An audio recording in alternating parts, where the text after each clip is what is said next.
Boa noite, caros alunos e ouvintes. No ar, mais um programa Culturas e Identidades com Loriel Rocha. O tema do nosso programa de hoje será os símbolos e a doutrina da tradição hermética. Para tanto, nós vamos fazer a leitura do capítulo inicial da obra de Júlio Zévola, A Tradição Hermética. Existe, evidentemente, sobretudo no Brasil, um desconhecimento quase que pleno do que diz respeito à tradição hermética. Há muita confusão deliberada, há muito desconhecimento, há muita falta de seriedade quando se trata desse tema, né? Júlio Zévola é um autor muito sério no que diz respeito a esse conhecimento e que foi injustamente acusado, repito, de fazer parte dos governos totalitários, seja do nazismo, seja do fascismo. Júlio Zévola nunca foi nem uma coisa nem outra, né? Então, eu não estou aqui agora para fazer uma defesa da figura de Zévola, e sim para frisar que ele é um autor sério e que nós temos que ter um cuidado muito grande quando a gente vai estudar certos temas que permanecem, de certo modo, à margem do plano da história. E aqui eu lembro as palavras do professor, repito mais uma vez, do professor Fidelino de Figueiredo, do filósofo Fidelino de Figueiredo. Uma coisa é o conhecimento que a gente aprende nas universidades, tá? Uma coisa é a informação jornalística. Historicamente, sempre existiu um outro conhecimento, tido como conhecimento hermético, que permaneceu como que à margem da superfície histórica, à margem da grande população, né? Ele é um conhecimento incógnito, digamos assim, um conhecimento que passa ao oculto. Vamos entender que essas palavras que eu estou falando têm um significado específico. Um conhecimento que caminha paralelo, né, a esse conhecimento de superfície. O professor Fidelino de Figueiredo fala que há dois planos da história, né? Um plano da aparência superficial e um plano da realidade profunda. O plano da realidade profunda conhece e sustenta a realidade superficial. O plano da realidade superficial, ele desconhece essa realidade profunda, né? E ele nega a existência de uma realidade profunda. Bem, historicamente, quando nós vamos estudar qualquer história de qualquer povo, a gente verifica, portanto, que há esses dois planos, não só no campo da história, mas sobretudo no campo do conhecimento. À guisa de exemplo, eu invoco a própria origem da filosofia, né? Uma das razões pelas quais Sócrates foi morto, se não a principal razão, é porque Sócrates é acusado de perverter a sociedade grega, porque ele estava trazendo conhecimentos herméticos, né? Claramente, Platão fala que o conhecimento que ele adquire veio do Egito. O Egito era uma sociedade com um conhecimento hermético, alquímico, muito profundo, né? O mesmo vale para Pitágoras.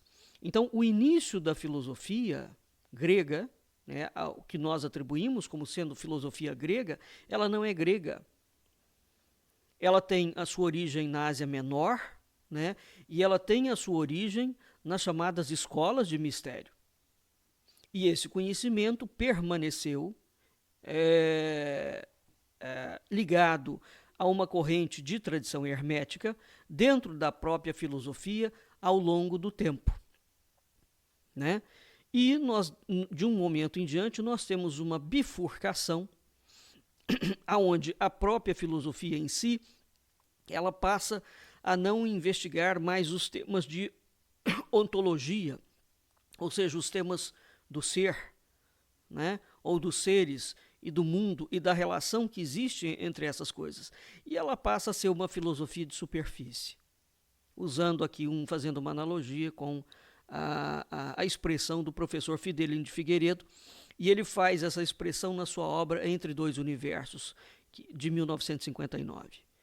Muito bem. O que eu quero dizer aqui é que a obra de Júlio Zévola pertence exatamente a essa linha de conhecimento filosófica, né? Então, quando ele trata de uma tradição hermética, é preciso ter muito cuidado quando a gente trata sobre isso.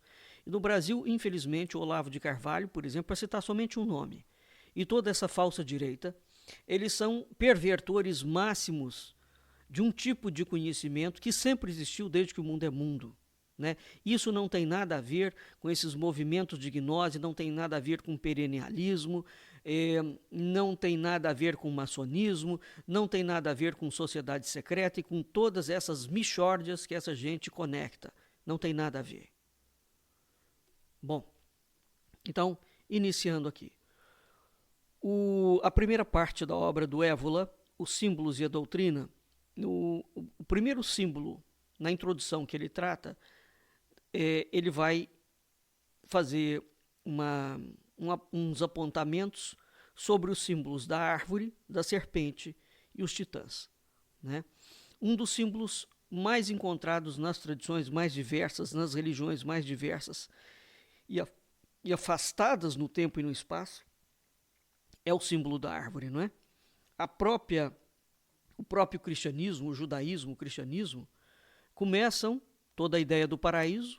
A gente tem, no início do paraíso, a ideia de duas árvores plantadas no centro do paraíso, a árvore do bem e do mal e a árvore do conhecimento. Bem, metafisicamente, a árvore expressa a força universal que se desenvolve no mundo da manifestação, que se desenvolve na matéria, né? Do mesmo modo que a energia da planta se desenvolve das raízes invisíveis ao tronco, aos ramos, às folhas e ao fruto. Então, associam-se à árvore com um alto grau de uniformidade, ideias de imortalidade e de conhecimento sobrenatural, né? Por uma parte. E por outra, você tem também figurações de forças mortais destrutivas de naturezas terríveis, como, por exemplo, os dragões, as serpentes, os demônios, né? Então, a árvore, ela congrega em si dois tipos, digamos, de hierarquias, né? As hierarquias infernais e as hierarquias celestes. Também existe um ciclo de mitos referentes aos acontecimentos dramáticos que tem a árvore como um centro, como, por exemplo, o relato bíblico de Adão, né? Como, por exemplo, o relato bíblico, o relato pagão da árvore Yggdrasil, né? Como nós temos também o relato grego do Jardim das Hespérides, da árvore dos pomos de ouro, né? Cuja captura deu origem à Guerra de Troia. Já nos Vedas e nos Upanishads, nós encontramos a chamada árvore do mundo. Às vezes essa árvore está invertida, porque ela significa que no alto, nos céus, reside a origem da sua força, né? E neles nós encontramos a convergência de muitos elementos, entre eles a bebida da imortalidade, o soma, porque quem se aproxima dessa árvore recebe a inspiração, recebe uma visão que supera o tempo, supera o espaço. Isso funcionaria como um tipo de uma recordação das infinitas formas de existência, né? No Irão, a gente encontra a tradição de uma árvore dupla. Lembra que na tradição cristã também, né? Então, segundo o Bundanesh, no Irão, todas as sementes, enquanto a outra é capaz de proporcionar a bebida da imortalidade e a ciência espiritual.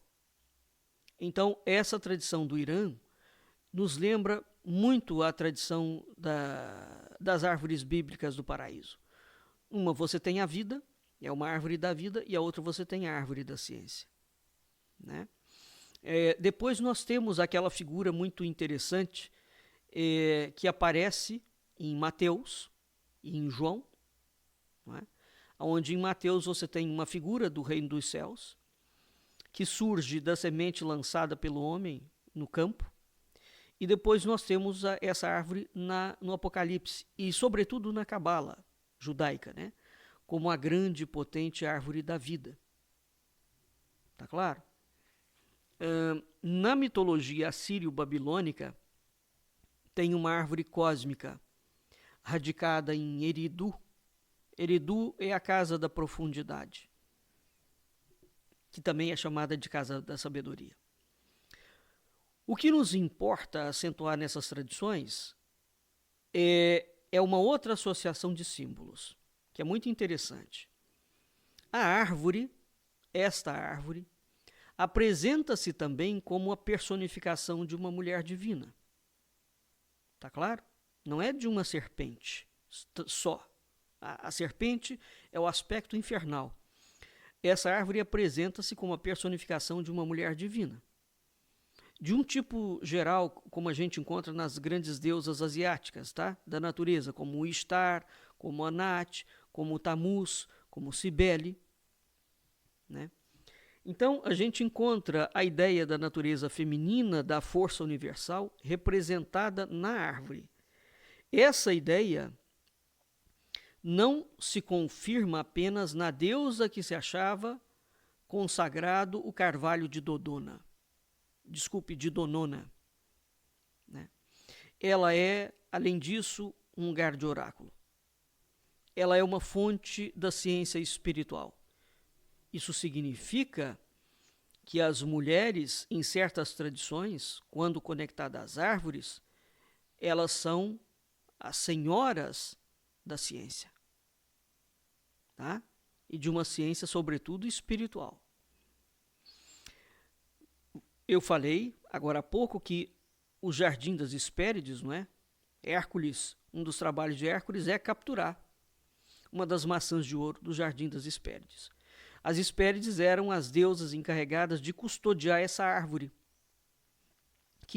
cujo fruto tem o mesmo valor simbólico do velocino de ouro, que vai dar origem à lenda dos argonautas, que vão navegar, né, fazer a circunnavegação na busca do velo de ouro através do navio Argos.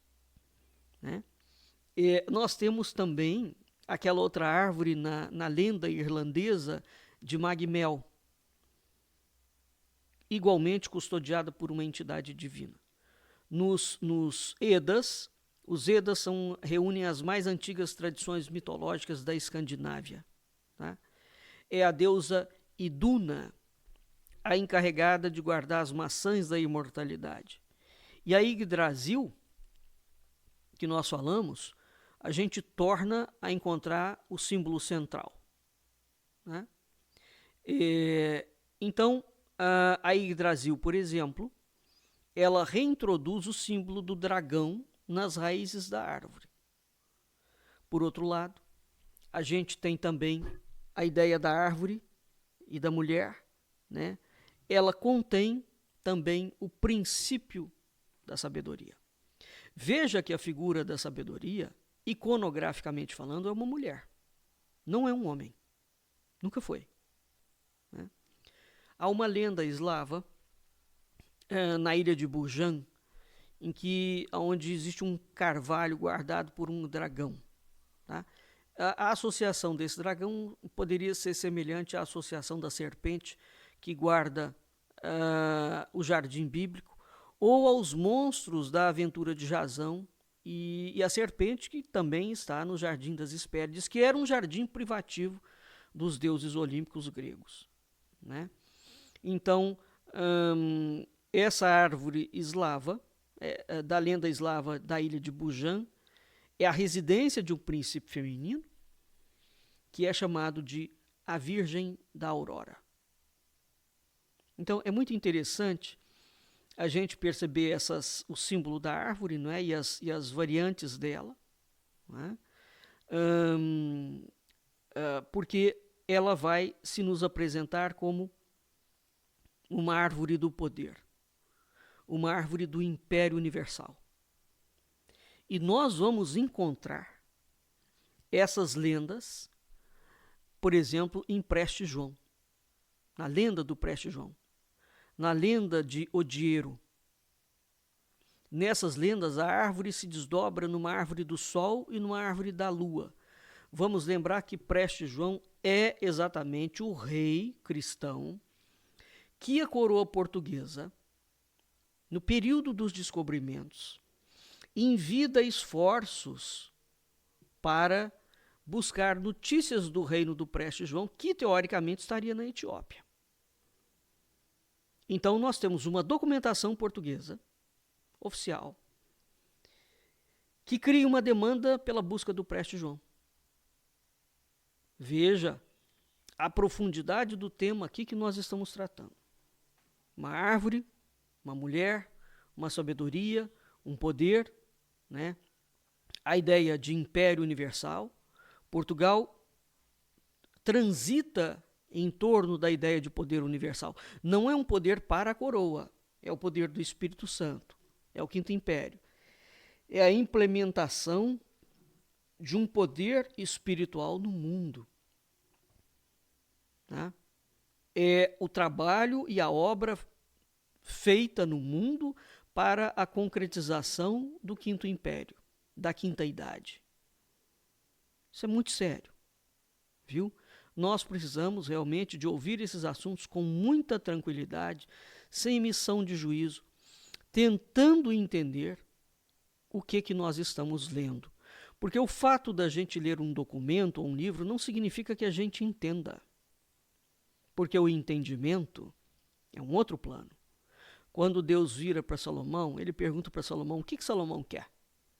Salomão pede duas coisas: sabedoria e entendimento. Você não tem como ter entendimento sem sabedoria. E de não adianta nada a sabedoria sem o entendimento. Então, é verdade que nós podemos ler, já é bem menos exato que nós podemos entender. O entendimento já entra num outro plano, numa outra esfera. Né? Portanto, cautela e caldo de galinha, quando nós estamos tratando desses assuntos de uma forma séria e como deve ser tratado, eles não podem cair num domínio de vulgaridade interpretativa. Tá certo? O hermetismo, ou a chamada filosofia hermética, a filosofia hermética é essa filosofia que lida com a ontologia, diretamente com a ontologia, com o ser, com o mundo, com a relação que essas coisas estabelecem. E sim, existe uma linguagem cifrada. Não existe. Claro que existe. Sempre existiu uma linguagem cifrada. O próprio Platão fala disso abertamente, Pitágoras falava disso abertamente, Sócrates falava disso abertamente, Aristóteles fala disso abertamente. Há conhecimentos que os chamados conhecimentos esotéricos, que eram aqueles conhecimentos mais dentro, isso não tem nada a ver com iniciação. Tá? Tem a ver com condição de conhecimento. Ora, em todo e qualquer lugar do mundo, né, mesmo na escala de conhecimento profana ou mundana, o sujeito que as matérias que ele aprende no primário não é a mesma matéria que ele aprende no secundário. Não é a mesma matéria que ele vai aprender na faculdade. Então você tem uma escala, você tem degraus de conhecimento. O hermetismo consignaria aquele último degrau de conhecimento que pode ser transmitido. Agora, evidentemente, ele é transmitido, e há o rigor na transmissão, para aqueles que, de fato, têm algum tipo de merecimento. E o merecimento aqui, repito, ele é pessoal. Ele demanda uma série de coisas. Se você for até hoje à Índia, ao Japão, a qualquer lugar em que ainda existam escolas de tradição, não é? O monge não necessariamente chega a sacerdote, porque nós temos uma avaliação do mestre, do preceptor dele, sobre a capacidade daquela pessoa. Então, todo mundo tem a mesma capacidade? Óbvio que não, nunca teve. Isso é um discurso tacanha, né? Então, a filosofia hermética, ela recupera a tradição simbólica. A filosofia de hoje não lida com a tradição simbólica. O símbolo na filosofia, na filosofia atual, a estrutura simbólica, ela é meramente uma manobra de retórica. Tá? Mas existe uma filosofia original, uma filosofia arcaica, que entende a tradição simbólica de uma forma completamente diferente, como a filosofia atual lida. Né? Então, o hermetismo recupera a tradição simbólica primordial, né? e apresenta essa associação de ideias. O símbolo da árvore nos textos alquímicos, por exemplo, ela também aparece. Ela é muito frequente. É essa árvore que circunda a fonte de Bernardo Trevisano. Né? Ela personifica o Mercúrio, que é o princípio primeiro da obra hermética, que representa a água divina. Né? Ela também representa o dragão, ou seja, é a força dissolvente, é um poder que mata. Também é a árvore do sol e a árvore da lua. Tá claro? Então, o símbolo da árvore está presente em diversos lugares. Por essas passagens rápidas, através do estudo da cultura simbólica, do material simbólico dos diferentes povos, nós podemos ver e comprovar, que existe a permanência e a universalidade da tradição de um simbolismo vegetal, né? Que expressa uma força universal que é concebida como uma força feminina e com a qual se relaciona o sedimento de uma ciência sobrenatural. Esse sobrenatural não é porque é somente divino, não. É preciso um entendimento mais aclarado desta relação. Na ontologia filosófica, não há separação entre matéria e espírito, tá? O mundo é um uno. Essa separação ela se deu depois, com a dialética. Então há um outro pano de fundo aqui. Evidentemente que esta questão nos mitos, né, nós vamos ter vários heróis que enfrentam perigos diferentes e vão enfrentar a árvore. E vão ter aqueles guardiões da árvore que vão lutar contra os heróis. O resultado disso é uma luta que vai ser interpretada de diversos modos segundo as tradições. Né? Bom, então nós temos uma possibilidade dupla. De um lado, nós temos a árvore que concebida, ou que concebe-se como uma tentação, que leva à ruína, que leva à maldição. Não é? E de outro, nós temos uma árvore que leva à imortalidade. Né? Então, quando Deus proíbe, por exemplo, Adão, né, ele não pode comer daquela árvore, existe uma tentação, porque eles comem, eles sucumbem. Né?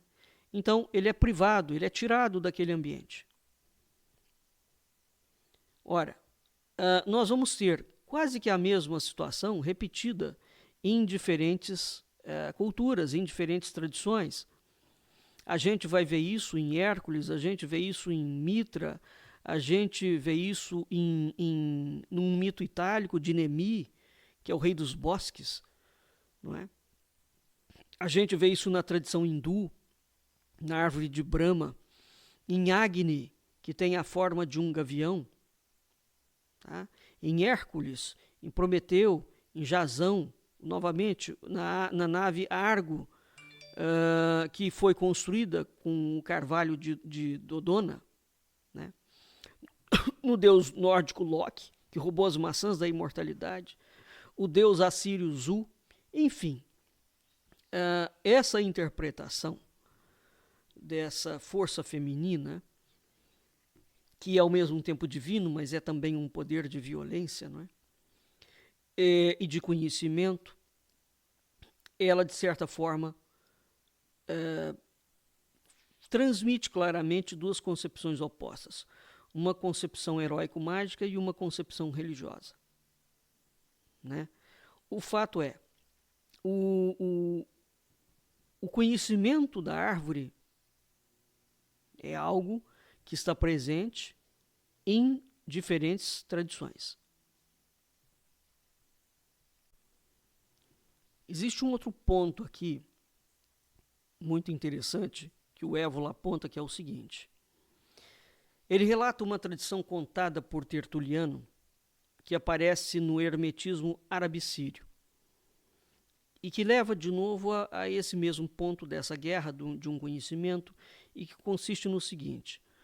O Tertuliano fala que as obras de natureza, malditas e inúteis, né, os segredos dos metais, as virtudes das plantas, as forças dos esconjuros, os esconjuros mágicos e todas aquelas doutrinas estranhas que vão da ciência dos astros, né, às ciências mágico-herméticas, elas foram reveladas aos homens por anjos caídos. Essa ideia, por exemplo, aparece no livro de Enoque, que é um apócrifo, né? E no contexto dessa tradição antiga, a ideia existe ela se completa, né? Dentro do contexto religioso. Entre os Ben Elohim, os anjos caídos que desceram sobre o Monte Hermon, e de que se fala em Enoque, e a estirpe dos veladores e dos vigilantes, que é uma egrégora, né? Que desceram para instruir a humanidade, do mesmo modo que Prometeu ensinou aos mortais todas as artes. Referindo também no livro do Jubileu, como bem nota a observação de Merenskov. Existe uma evidência correspondente. Né? Azazel, por exemplo, que é citado em Enoque, que é a serpente, ou digamos o anjo, né, que seduziu Eva, teria ensinado aos homens o uso das armas que matam. O que, deixando de parte a metáfora, significa que Azazel, é o anjo que pertence à hierarquia, que teria infundido nos homens o espírito guerreiro. Já se sabe nesse sentido qual é o mito da queda. Né? Então os anjos incendiaram-se de desejos pelas mulheres. A gente já explicou o que significa mulher aqui, a relação da mulher com a árvore, a relação da mulher com o poder. Tá? Então não é a mulher humana. É preciso entender que é essa mulher da árvore. Os anjos, então, vão em busca de um poder, ou se apaixonam por esse poder, ou seja lá o que for. Esses anjos foram presos ou presas do desejo da sua própria potência, e em conjunto eles caíram. Né? Caíram no sentido de que eles desceram voluntariamente, eles não foram lançados, viu? Eles desceram à terra, sobre um lugar elevado, que é o Monte Hermão, e dessa união dos anjos com as mulheres da árvore, nasceram os Nefelim, que é uma raça poderosa, são os titãs. Eles recebem o nome de titãs, eles são chamados assim no papiro de Gizeh, e são alegoricamente descritos como os gigantes, mas cuja natureza sobrenatural fica a descoberto no livro de Enoque. Eles não necessitam de comida, eles não têm sede, e eles escapam à percepção material. Isso é uma coisa muito intrigante. Por exemplo, essa ideia de Azazel, né, como anjo que ensina aos homens a arte da guerra. Vamos lembrar que na mitologia grega os deuses não trabalham, por exemplo. O trabalho dos deuses gregos é proibido. Curiosamente, os cíclopes, os titãs e os hecatônquiros são exatamente aqueles tipos de deuses quase que quitônicos, quase que subterrâneos, como Vulcano, Hefesto, né, o deus da metalurgia. Eles operam no submundo e eles são os deuses detentores do conhecimento, de todos os tipos de conhecimento. Então, digamos, a ciência e a tecnologia está sempre na mão desses deuses quitônicos. É um tipo de Azazel, tá claro? Na iconografia, houve um tipo estilístico criado na América Latina, que é a chamada pintura cusquenha. Muito bem. A pintura cusquenha, que é um modelo estilístico pictórico criado nas escolas, imitando, digamos, as escolas espanholas, a escola cusquenha é tipicamente da América Espanhola e da América Latina, tá certo? Bem, os cusquenhos têm certas peculiaridades muito interessantes. Existe, dentro dos cusquenhos, uma linha de anjos apócrifos. Eu tenho quase toda a coleção cusquenha. Eu comprei, evidentemente, réplica, né? Não são os originais, mas eu comprei réplicas que ainda são pintadas no Peru, na Argentina, no Chile. A gente ainda encontra pintores que fazem essas réplicas absolutamente maravilhosas. Bem, existem os chamados anjos ou os arcanjos arcabuzeiros. Os anjos arcabuzeiros são anjos apócrifos. Eles estão armados. Todos eles portam uma arma. É uma milícia celeste. Literalmente. Tá? Cada um deles porta uma arma diferente. Então você reconhece esses arcanjos arcabuzeiros consoante os seus atributos. Né? Por exemplo, o Baradiel tem um tipo de atributo, o Uriel tem um outro tipo de atributo, aparece nos arcabuzeiros o Miguel também, aparece o Gabriel, aparece o Rafael, né? E aparece uma sequência de outros arcabuzeiros. Bem, esses arcabuzeiros, eles são especificamente uma milícia celeste de uma mulher, consignada como sendo Nossa Senhora. É absolutamente sui generis essa digamos, associação dos anjos com Nossa Senhora. Porque se eles seguem a essa Nossa Senhora, como é que ficam a atuação deles junto a Deus? Então existe uma tradição apócrifa, pictórica, na América Latina, que é uma das coisas mais fascinantes do mundo. Tá certo? E é interessante, portanto, a gente entender que na mitologia dos povos, os deuses que portam armamentos não são todos os deuses. Então, o armamento vem de uma ciência, vem de uma tecnologia. Via de regra, a ciência, a tecnologia e o saber estão associados às mulheres. Interessante, não? Não é uma associação masculina. Os homens têm outros atributos, outras atribuições. Então, voltando ao Júlio Zévola, os Nefilim, tidos como anjos caídos, né? Dentro, portanto, de uma visão de Enoque, eles são os titãs,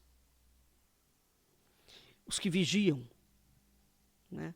É uma estirpe chamada no livro de Baruque, uma estirpe gloriosa, uma estirpe guerreira, a mesma raça que despertou nos homens o espírito dos heróis e dos guerreiros, que inventou as suas artes e transmitiu o mistério da magia. Aqui, nós estamos chegando ao fim, eu invoco a tradição de Caim, Abel e Sete. Veja, Caim matou Abel, né? Na tradição da Península Ibérica, é dito que a nobreza, parte da nobreza espanhola, e a nobreza portuguesa descendem diretamente de Nossa Senhora.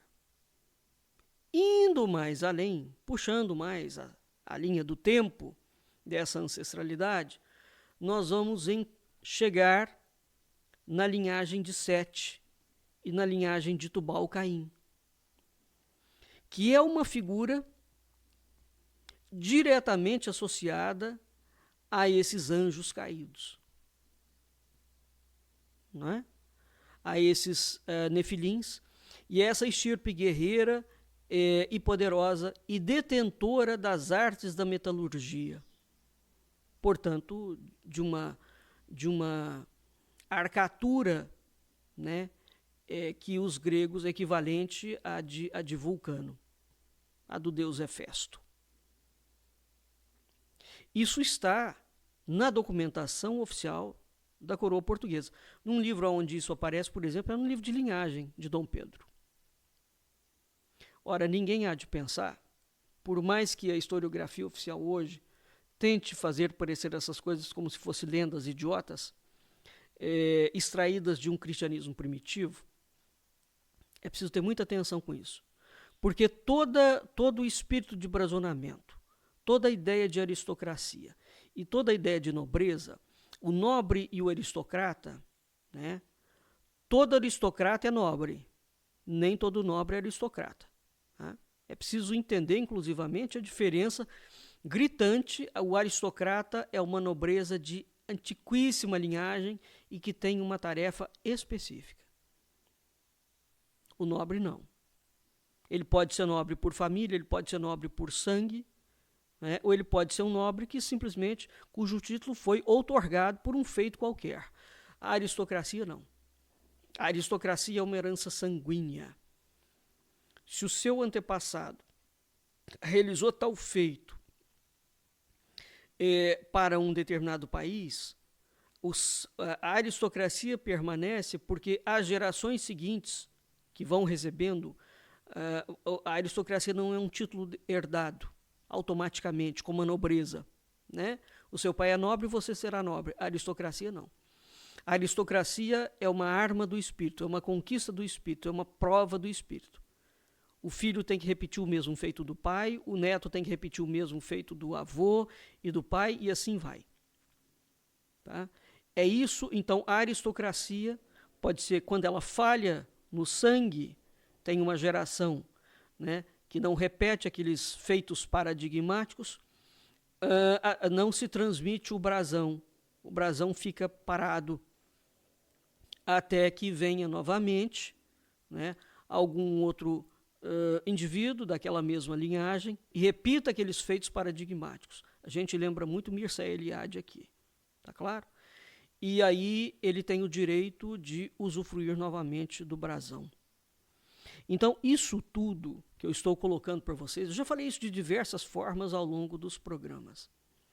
A história é fascinante, né? Sobretudo quando a gente tem uma visão um pouco mais alargada do processo histórico e das culturas que vão surgindo e desaparecendo ao longo dos tempos, né?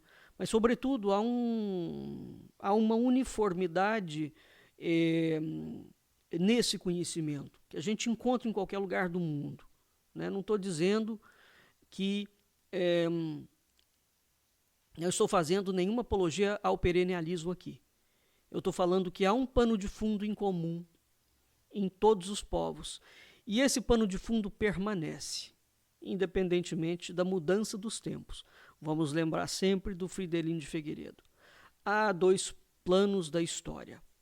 Um plano da aparência superficial e um plano da realidade profunda. Bem, o que levaria, por exemplo, a nobreza, né, e a aristocracia da Península Ibérica, no que hoje a gente chama de Espanha e Portugal, a arvorar para si uma descendência direta da Virgem Maria, de Nossa Senhora. Olha, isso é algo tão impressionante que das duas uma. Portugal se coloca como um novo Israel ou como um autêntico Israel? Como é que fica isso? Como é assim descendente de Nossa Senhora? Ela tem um filho, que é Cristo. Cristo, teoricamente, não casou. Percebe o problema? A dimensão do problema? E aí vem aquela lebre levantada em França de Maria Madalena, não é? E todo esse mito, ou esse discurso que se cria de que Maria Madalena seria, de fato, a figura de Jesus, a esposa de Jesus, desculpe. Né?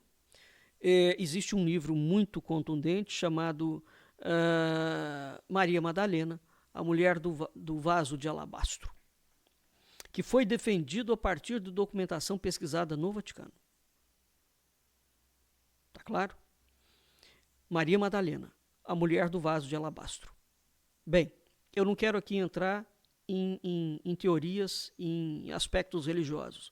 O fato é, a ideia da visualização do conhecimento, né, ela é muito mais profunda do que essas superficialidades que nos são trazidas. Tá claro? Bem, então na Península Ibérica, no que diz respeito a Portugal, nós temos essa tradição ligada a Tubal-Caim. A própria cidade, perto de Lisboa, chamada Setúbal. Setúbal chama-se Setúbal porque Tubal aportou ali. Assim como Lisboa, o nome antigo de Lisboa é Olisipo, porque Ulisses aportou ali. A história de Portugal, ela tem uma fortíssima conotação, eu já falei isso por diversas vezes. A história mítica de Portugal e a história arqueológica de Portugal.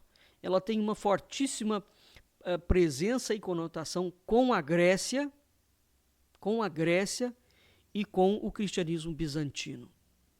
Não é com o cristianismo latino, é com o cristianismo bizantino. É interessante, e não é Roma, enquanto o Império Romano. Embora Roma, o Império Romano, tenha ocupado a Península Ibérica e, sobretudo, Portugal. Há escavações arqueológicas, por exemplo, se a gente pegar perto de Sintra, né? Portugal inteiro tem presença do Império Romano, como ocupação. Tá? Agora, a história de Portugal, na documentação, nos mitos, nos símbolos, ele se referenda em dois grandes troncos: Grécia e o cristianismo bizantino, ou seja, o cristianismo ortodoxo. Né? Isso é algo muito interessante. E no meio dessas questões todas, nós temos a conexão e o culto à Nossa Senhora em Portugal. Veja que o culto à Nossa Senhora, ele só foi permitido no século XIX. Até então era heresia você ter culto à Nossa Senhora. A Igreja Católica proibia. Bem, o culto à Nossa Senhora, ele é presente no Oriente desde todo sempre, e na Ásia, né? E no cristianismo ortodoxo. O latino não. Quando a gente vai ler a história de Portugal, nós também já fizemos programas sobre isso, nós vemos o culto à Nossa Senhora, sobretudo, vamos aqui destacar a Nossa Senhora da Conceição, é um culto arcaico, ele praticamente aparece junto com a fundação da nacionalidade portuguesa. Então, essa ideia da presença da Senhora, né? Depois o Paracleto, né? Os símbolos do Paracleto, que é a terceira da pessoa da Trindade, que é o Espírito Santo, vão aparecer de modo muito contundente na tradição espiritual e histórica portuguesa. Né? Então, esse Tubal-Caim, cuja origem aponta para os Nefilim, é um mito, vamos falar dessa forma, que está presente na história de Portugal. Assim como o povo da Ofiúça, o povo da serpente, que ao contrário do que qualquer ignorante poderia falar, estaria ligado a Satanás, ao demônio. Meu Deus do céu, isso não tem nada que ver uma coisa com a outra. Bem, então, para concluir, o espírito da tradição hermética, né, ele é uma referência contínua em textos, tá? Em livros antigos, nos livros divinos, e vai por aí afora. Esta tradição consigna aqui, para a gente finalizar, que os anjos, uma certa casta de anjos, uma certa hierarquia, apaixonou-se, a palavra é essa, e aqui nós temos que lembrar a ideia do amor em Salomão, né, que é um amor mistérico, é um amor de sabedoria, ele não é um amor de homem para mulher. Portanto, quando os anjos se apaixonam pelas filhas dos homens, não é que eles se apaixonam carnalmente pelas filhas dos homens. Então, essa tradição hermética, uma das formas de entender a tradição e de estudar a via da tradição é exatamente essa conexão que esses anjos terão com as mulheres das árvores. Tá claro? Esses anjos descem à terra, ensinam a essas mulheres das árvores todas as operações e todas as ciências e todas as obras herméticas. E fica, portanto, registrado que é deles que provém a tradição primordial desta arte. Eles ensinam as mulheres das árvores e são eles que trazem e que resguardam e guardam essa tradição primordial. Tá?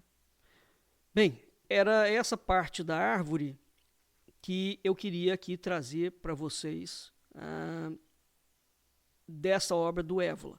Depois ele vai falar da serpente, né? E depois ele vai falar dos titãs. Está tudo, de certa forma, envolvido, porque nós vimos que a árvore ela tem dois aspectos. Ela tem um aspecto de poder terrífico, né?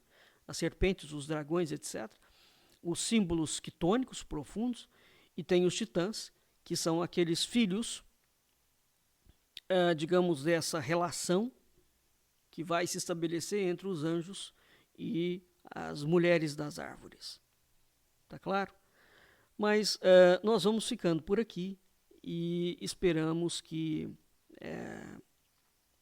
esse tema tenha sido interessante, e eu o trouxe exatamente porque ele é um tema polêmico e porque ele está presente na história da tradição portuguesa, da história de Portugal.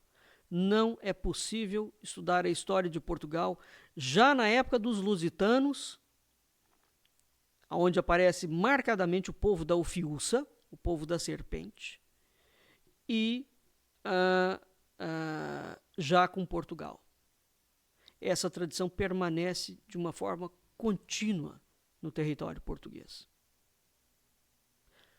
Vamos ficando por aqui e até o nosso próximo encontro.